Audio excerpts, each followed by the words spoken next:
Bonjour la team, bonsoir, tout dépend des positions où vous êtes quand vous regardez cette vidéo. Nous allons parler aujourd'hui des trois pays phares en Afrique à l'heure actuelle, le Mali, le Burkina et la Guinée. Oui, parce que ces trois pays ont envie de créer une fédération. Une fédération qui pourra fédérer ces trois États tout en gardant le statut actuel.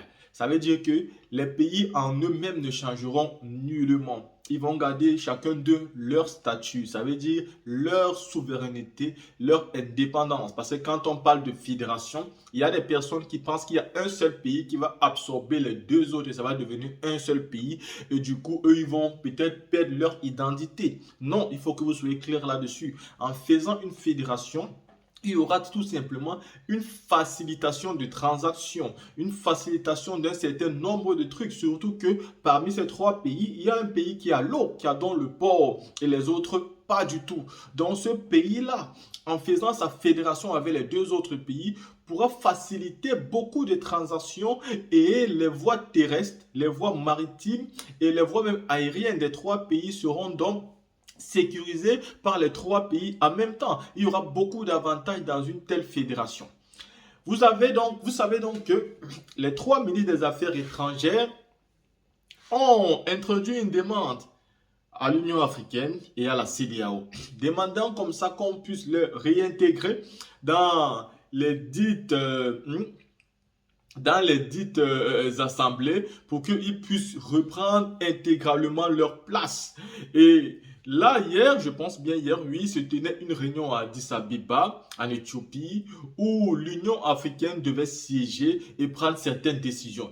Et par la même occasion, je le pense, il devait aussi y avoir des décisions par rapport à ces trois pays, dont le Mali, le Burkina et la Guinée. Seulement, M. Sissoko Ambalo a profité de la situation pour improviser une réunion vite fait de la CEDEAO et où ça a été clair que M. Sissoko Ambalo a clairement refusé la réintégration des trois pays qui sont le Mali, la Guinée et le Burkina Faso. Mais quelles seront donc les conséquences d'un tel refus?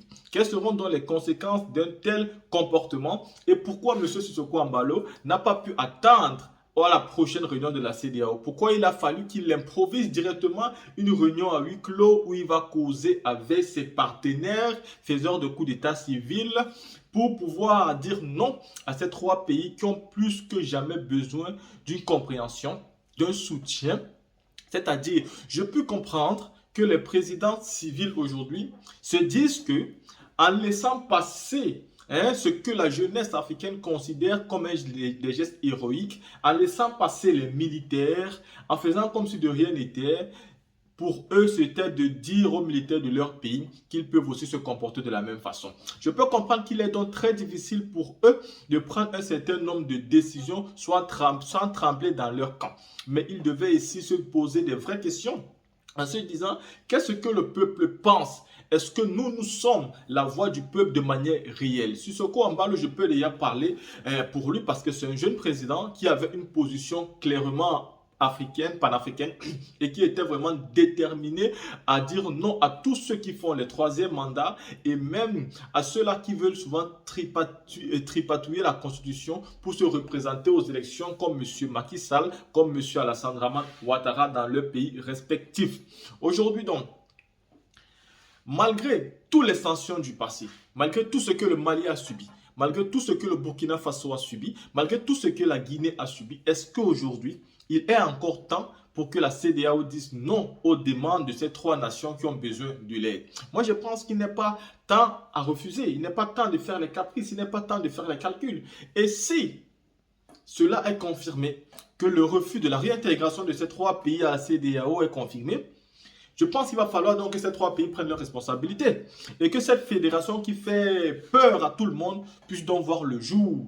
Parce que ici où nous parlons, nous ne pouvons pas accepter, nous ne pouvons pas demander à certains Africains de verser de l'eau sale avec le bébé à l'intérieur.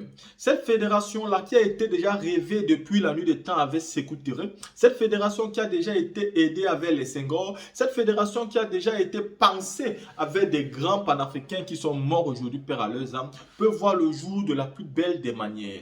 Et c'est pourquoi moi j'interpelle encore une fois de plus ici les autorités maliennes, burkinabées et guinéennes de se maintenir dans cette dynamique-là, de vouloir créer une fédération qui pourra faciliter la transaction de n'importe quel genre de marchandises entre ces trois pays, qui pourra déjà nous montrer une voie ferrée entre ces trois pays, une voie aérienne facilement praticable et une voie maritime aussi avec beaucoup d'autres aspects économiques, un développement immense tout en gardant les statuts comme j'ai dit au début de la vidéo. Parce que nous pouvons rappeler ici que la CEDEAO a déjà condamné, sanctionné le Mali, la Guinée et le Burkina, mais ça n'avait absolument rien changé. Le Mali était resté debout, déterminé comme un seul homme. Il a donc traversé toutes ces étapes difficiles. Et la CEDEAO, en sanctionnant le Mali, pensait-elle sanctionner Assimi Goïta lui seul? Pensait-elle sanctionner les dirigeants maliens eux seuls? Non, la CEDEAO savait très bien qu'elle était en train de sanctionner le peuple du Mali.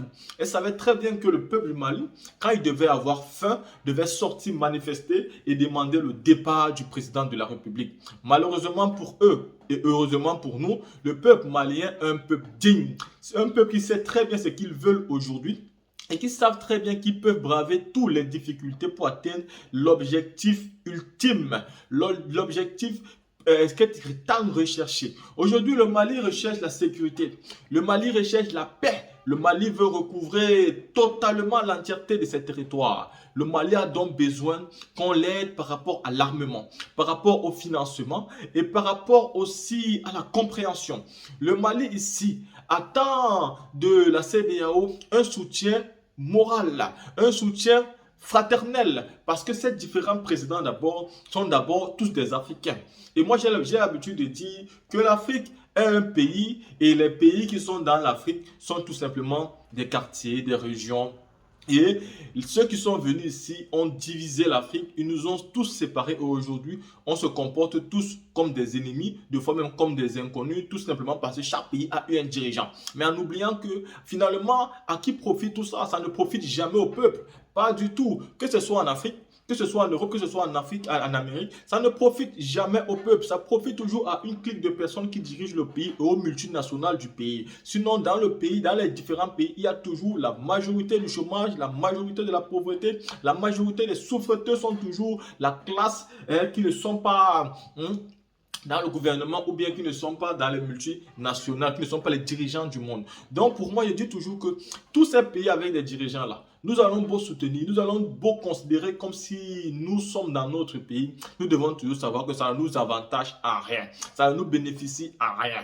Quand la CEDEAO aujourd'hui sanctionne le Mali, en quoi ça bénéficie aux citoyens lambda? En quoi ça donne comme avantage aux citoyens lambda? Je vais dire, un citoyen de la Guinée-Bissau, qu'est-ce qu'il va bénéficier quand le président Sissoko Embalo décide de ne pas réintégrer le Mali, la Guinée et le Burkina Faso? Qu'est-ce qu'un citoyen ivoirien, par exemple, peut recevoir de ce genre de décision? Qu'est-ce qu'un citoyen sénégalais peut recevoir? Vous allez voir qu'en grande majorité, tous les citoyens de la CEDEAO, de la sous-région, apportent totalement leur soutien à ces militaires-là, qui ont effectué un travail magnifique. Nous voyons aujourd'hui qu'au Mali, les résultats sont palpables, les résultats sont visibles. Et nous voyons aujourd'hui que le nouveau partenaire de la Russie, qui est le nouveau partenaire du Mali, qui est la Russie, avec son président Vladimir Poutine, est un partenaire digne de foi, est un partenaire qui aide le peuple, est un partenaire qui aide le pays et surtout qui respecte la souveraineté du pays.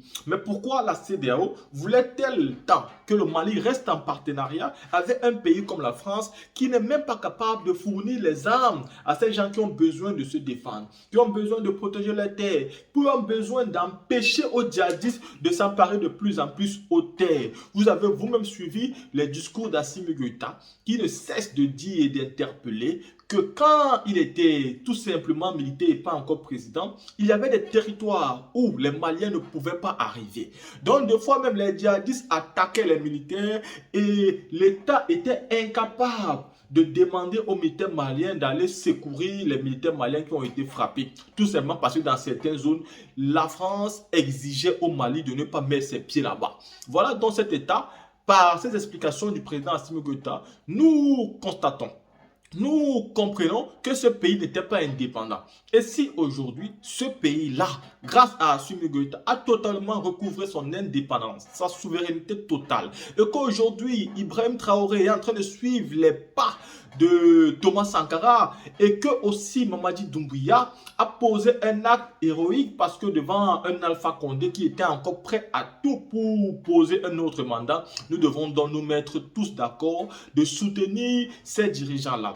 Je dis donc non à la CEDEAO parce que toutes les sanctions qu'ils ont déjà fait dans le passé n'ont pas servi à quelque chose. Ces pays sont restés les mêmes et surtout, tant que ces sanctions vont rester, moi j'interpelle les autorités des trois transitions de pouvoir tout mettre en œuvre pour que cette fédération-là puisse voir le jour. Parce que nous avons foi en ce que la fédération-là peut démontrer des choses que notre État n'a pas encore montré. Nous avons foi que cette fédération des trois pays réunis peut faciliter pour la sécurité. Et nous savons que ces présidents-là sont mieux aguerris que nous. Ils maîtrisent plus la situation. C'est eux qui ont toujours été sur le terrain pour se battre contre les djihadistes. C'est eux qui ont toujours été sur le terrain pour connaître ce qu'ils ont vraiment besoin. C'est eux qui ont toujours été dans la souffrance pour savoir ce que le peuple attend d'eux. La team, moi j'apporte totalement mon soutien ici. Et je condamne une fois de plus la CEDEAO qui est complice de l'impérialisme, qui est complice de l'OTAN, qui fait tout pour en finir avec ces trois États qui ont décidé de prendre véritablement leur souveraineté. Aujourd'hui, il faut que cette fédération soit créée et nous pourrons peut-être avoir une aspiration d'une nouvelle monnaie pour cette fédération-là. La team, dites-moi ce que vous pensez et voyons-nous pour une prochaine vidéo.